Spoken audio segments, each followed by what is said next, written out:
This video is going to cover how to replace your engine air filter on a 2019 Ford Fusion. Should be the same application from 2013 to 2020, or very similar at least.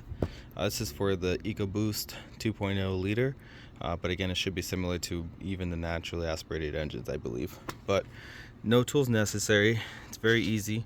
You're just going to take these clips off. So I'm going to do this with one hand, so bear with me throughout the video. They're inside here. These clips, just gonna lift up as such, and you're gonna remove the old filter out. So let me go ahead and pause the video. I'm gonna remove that out. Perfect. So there's the old one. It's pretty clean inside. I'm not gonna clean that out. If you have a wet towel or a shop bag or something, you can feel free to clean that out. This is the new filter.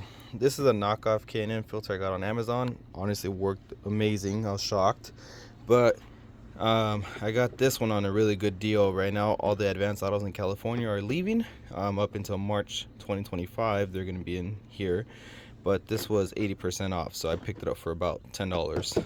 So yeah, it's the only reason I'm changing it out. Other than that, I'm really happy with this one too. So the install is really easy.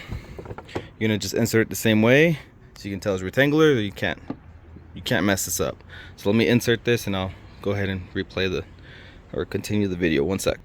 So once you have that inserted, just make sure that you seat the filter around. So make sure it's good on the edges. And then as far as the install, you're just gonna put these back inside. My car has 3. Let me go ahead and do that.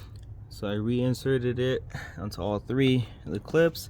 You're gonna just seat the housing on top, nice and flush. And then these same 2 clips, you're just gonna go ahead and pop that back on. Nice and easy. That's it. You are done. Hope this helps.